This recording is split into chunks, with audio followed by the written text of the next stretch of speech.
you guys, man. This is Inside the Portal Podcast, presented by Portal Prospect Productions. Appreciate all the support. I want to thank you guys for joining me. Like, comment, subscribe to the channel. Turn on that bell so you're notified every time I drop a vid, man. I know I've been gone for a while. Right now, man, I'm dealing with a lot of, health things, and that, I'm working on that right now, getting those things rectified. And lately, man, I've been going through a lot, and so continue to, send positive energy this way, man, and everything like that, man. I'm dealing with a lot of mental stuff, and I'll get into that on the next episode of the Mental Awakening podcast. I really reveal and open up about everything I've been going through, but I just want to give y'all a life update. I'm good, I'm here, I'm strong, I'm ready to get rocking and rolling, and got a big move and adventure coming up here real soon that I will announce and everything like that. And so y'all just stay tuned and everything. I appreciate y'all, man, real talk. But let's get to what we're here to talk about today. And I'm not talking about none of the games. I want to talk about lately the coverage of the sports, of just sports. I noticed a change in the way sports is covered.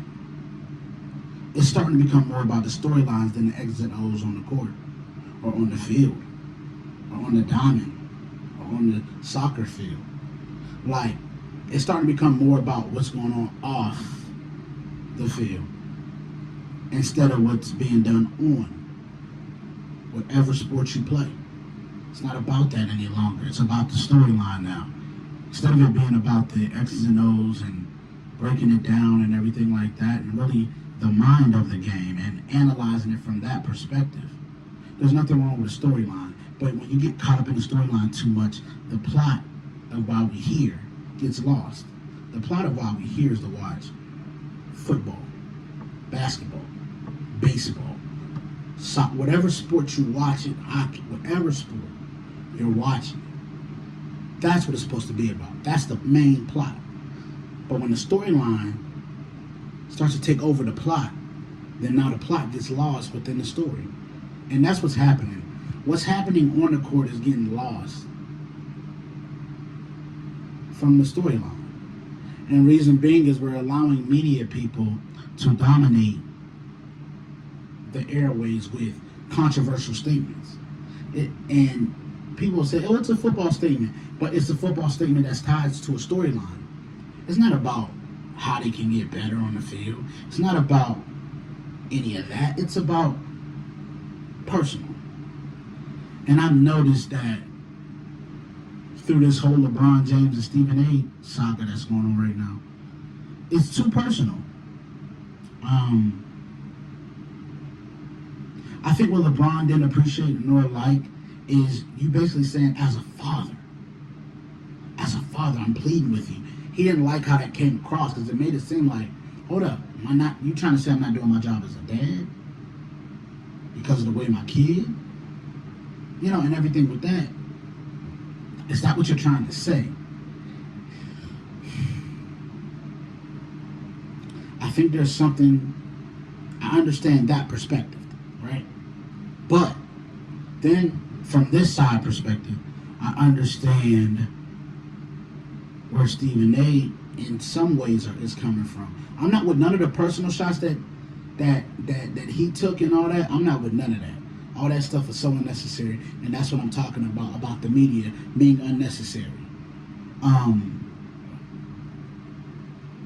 But the personal shots that he's taking, like I said, put that aside. But the sentiment of what he's saying is not crazy. LeBron, before his son got to the league, said that Bronny was better than half the players in the NBA. That's tough to put on your son. That's a tough jacket to put on him before he even gets to the league. We see what happened with Lonzo Ball when LeVar Ball put that heat on him. You understand what I'm saying? You see what happened with that, right? That didn't turn out well at all. It didn't turn out well at all. You had people going at him just because of what his dad said. But Bronny's dad is LeBron James. That's the difference. And so I understand from that perspective. But when you go to pleading with him and doing all that theatrics, once again, the theatrics being brought into sports. Once you bring theatrics in there and you make it seem like such a, I understand where LeBron's coming from, where he's saying, no, don't bring my son into this shit. I understand it. But I also understand where Stephen A. coming from. So I could see it right down the middle, split 50-50. Now, the personal shots, I'm not with. Stephen A., I don't care that you retracted it. The fact that you said out your mouth that LeBron James was not at Kobe Bryant's memorial, that is an asinine statement. It's ridiculous. And because of that, you're so wrong. You're now even more wrong than him. How you going to say some mess like that knowing that's not true? Braun was there. Everybody knew it because Diana Taurasi, there was a clip of her talking to LeBron, pointing where he's at. LeBron is there. He's at the memorial. So for you to say that, it's the most ridiculous thing I've ever heard. And it's not factual based. Once again, that's why he shouldn't. He even said himself, I should have never went personal. No, you shouldn't have. Because you need to validate and sign the checks and balances of everything you said, and you didn't. You just saying stuff because you wanted to be effective and you wanted to create a headline. And I don't like that. You see what's happening with media? They're getting caught up in the storylines of what's not happening on the floor to create headlines because they know controversy will sell. I understand you got to get your money every kind of way, but the integrity of the media is being taken away. The legs that y'all used to stand on is being taken away. Not only is the former players stepping into the arena, they're also bringing their IQs with them. And to me, that's the shift that needs to happen. Now, I took my glasses out. I want to be serious. That's the shift that needs to happen. They need to go back to the X's and O's and actually breaking down film and what's happening on the court, on the field, whatever. Go back to doing that. You creating storylines and headlines, let it be based off of facts and what we've seen on the field. That's how you create a real storyline, because it's something that we've seen on the field and we're like, it's kind of like this. Oh man, I'm noticing LeBron ain't got his legs tonight. I wonder, is he still trying to come back from injury? Or is his father time creeping in and he can't bounce back from injuries like he once could so quickly? I wonder what's going on. That's based off of what we've seen. You don't pull a headline out of thin air. Or even if you got a source that said it. Let it be based off of what we've seen on the court. Let it be based off something that we've seen. Don't let it be based off of foundless things. Just to make headlines. I noticed that. I really thought that we wasn't gonna get a situation where I'm watching and I'm listening to what the media is saying, and I'm listening to what the players saying, and the player is getting validated because of what the reporter is saying. LeBron said, "You need me to sell." Watch, I'm gonna give him. He said, "I'm gonna put this out, and all this stuff is gonna be spewed back, and there will be a response." Look,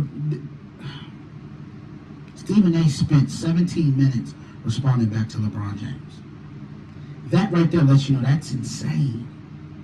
If you did 17 minutes on the responding to LeBron, then you brought your friends on to respond to him. Now the Wendy thing, I'm not gonna lie to you, I didn't like the Wendy thing because I was under the impression that Wendy was just a reporter that had been covering him for all these years. I don't think Wendy's trying to act like he's his best friend, but if I've been around somebody since they was about 14, and they're 40 now?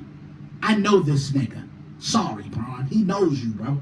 He might not be your best friend, but I'm gonna tell you this. He know you probably better than a lot of your than your friends that's there now. I promise you that. Wendy has been recovering, and I didn't like that. That didn't sit well with me, because at the end of the day, don't do that. Don't do that, Bron. That's why I said it's both sides to me.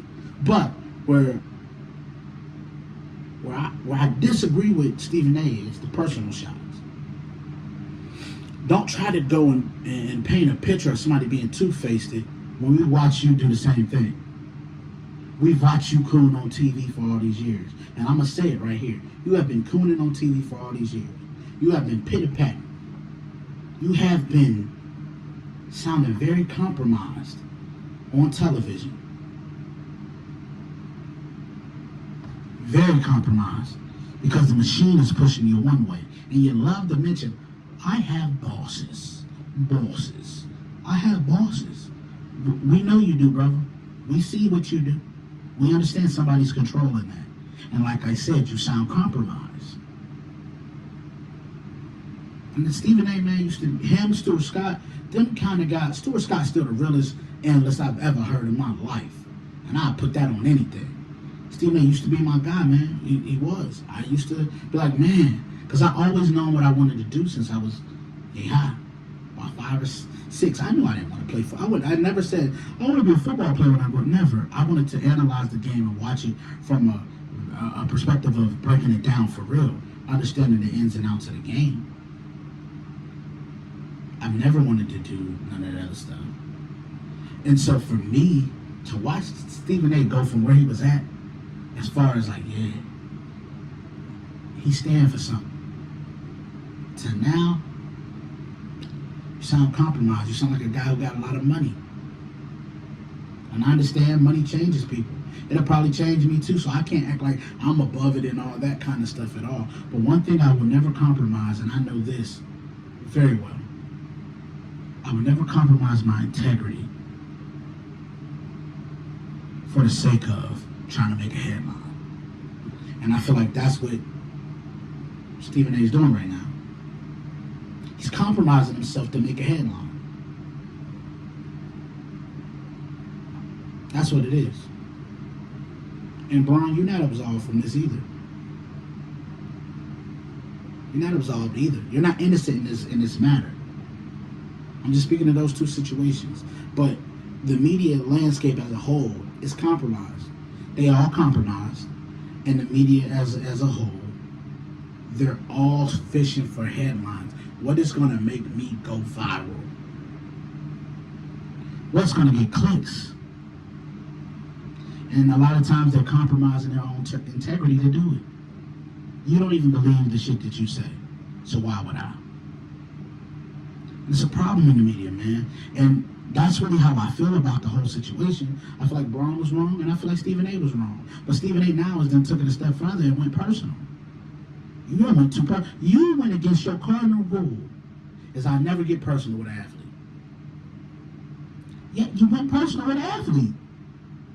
He said, I'm not going to mention the fact that you didn't go to Kobe's memorial. I'm not going to mention the fact that you didn't go to D-Wade's Hall of Fame speech. Even though around D-Wade's time that happened, Ronnie had just had the cardiac arrest event. He just had that. And so you want me to leave my son? Dwayne Wade knows he has kids. And so you stepping in personal stuff that ain't got nothing to do with you. You don't know what I talked about with that man. You don't know what I talked about with that man. And so for you to try to insert yourself, like, that's my problem too. Men are talking more than females these days, so I understand females saying, like, y'all some chatty patties. That's a fact. Because to me, what Stephen A just did was you impeded on somebody else's relationship with somebody else that ain't got nothing to do with you. Has nothing to do with you. But yet, you want to sit there and try to infuse something? You can never make D-Wade turn against LeBron. Not based off of what you're saying. They locked in. They got a brotherhood that you can't understand. And so for you to try to step in somebody else's brotherhood and talk about it, you're out your mind. You're crazy. And it needs to stop. I said this.